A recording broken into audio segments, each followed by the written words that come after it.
Okay, this is a video of the AFJ95, basically to try and tell you something that perhaps isn't already apparent on YouTube or available on the generally on the net. But when you buy one of these beasts, you're aware that it's semi-acoustic, and you'll hear lots of people playing these things electrically, but the question is, what does it sound like acoustically?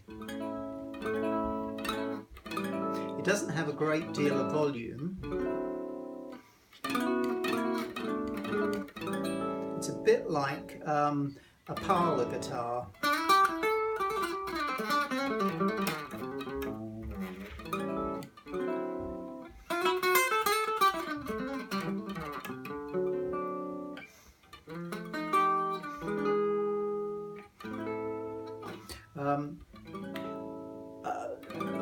Sort of lacking in bass, sort of, I don't know how you'd describe the mid on it, but doesn't have a lot of projection, even if you're chunky it.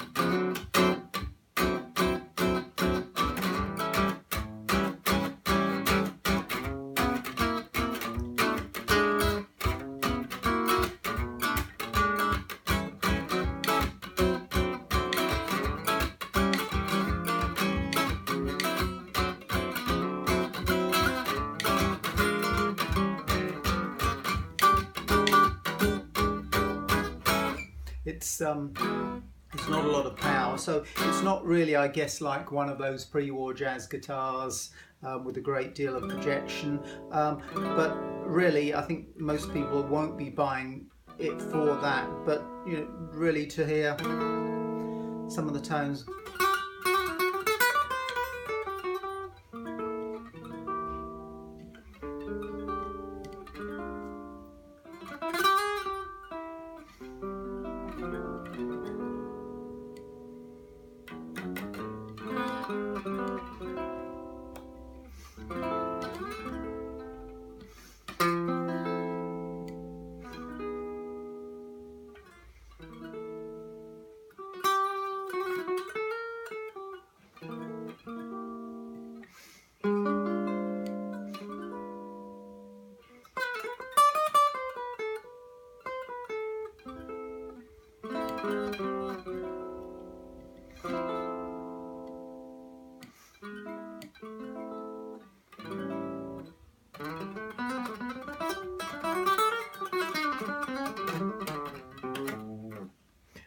Flat wound strings, so they do tend to dull the tone, but generally speaking, I guess you'll be buying it for to get that sort of electric tone, and you know, it's all available.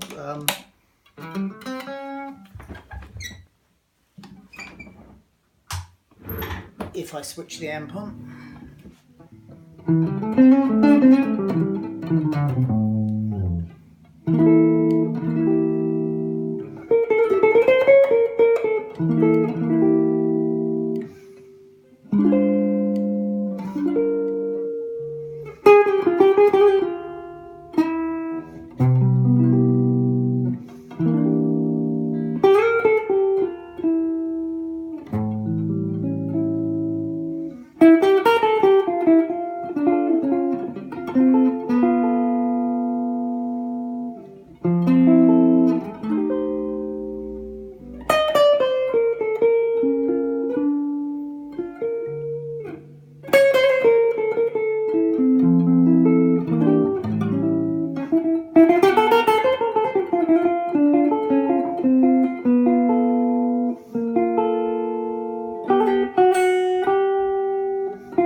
The most usable pickup really is the neck pickup. It's difficult to see what, unless you're playing maybe jazz rock, what use the bridge pickup would be, and if they did an option of this which looked as nice, I would have gone for the for a single pickup one. But you know, the guitar looks beautifully made. If you look at the sides, you can see the purfling. It's got that very nice arch on the back, and sort of repeated on the front around here. I don't know whether you can see that.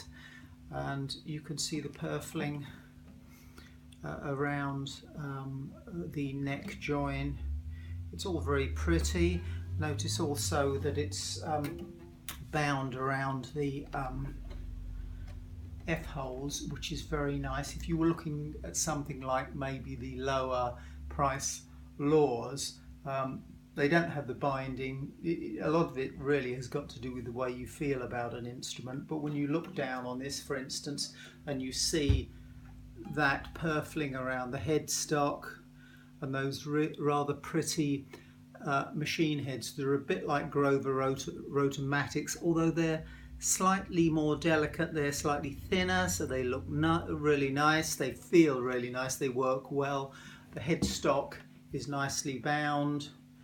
The back of the headstock is really nicely done, and for setup you've got this natty little thing here. No more unscrewing the truss rod cover. You just flip that aside and you can get to the adjustment. I'm just saying something about that. When I got this, it was poorly set up. I cranked the truss rod, works really well. The bridge, I don't know whether you can see this here, but you can see the notches and the F holes. That's what you line your bridge up with. It's really the same as a violin. It should line up there. That gives you the scale length. I've had no problem about intonation at all. This I put just a rubber damper because I don't like that resonance from these strings, from the back of the strings here. Pickguard, really nice. You'll notice the pickguard is bound. It's matte, which isn't really my cup of tea, but shiny, cheap looking one or a bound matte looking one. The bound matte looking one I would go for every time. Fingerboard is rosewood, or looks like rosewood, a rosewood clone of some sort. Whether it's solid rosewood or whether it's laminated, who knows. I've never had a problem with laminated rosewood fingerboards delaminating, so I think there are myths and legends here. Pots feel a little bit cheap. They've got no real there's no resistance in them. Obviously there's electrical resistance, but there isn't a physical resistance, so they feel a bit light. But this is not a high-end guitar. Switch works absolutely fine, functional.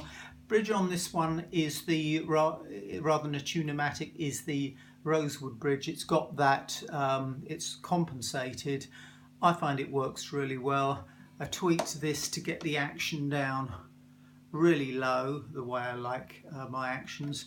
When you're setting one of these up, you'll want to drop the pickups down. You don't particularly want a great deal of magnetic pull on the strings.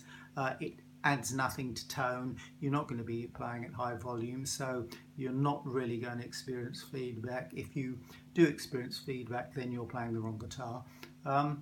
All around, I absolutely love the guitar. I would say at this price, buy one, you will not be disappointed. Action comes down really well. Real quality instrument, I would say. Absolutely knockout price. So I hope that helps someone.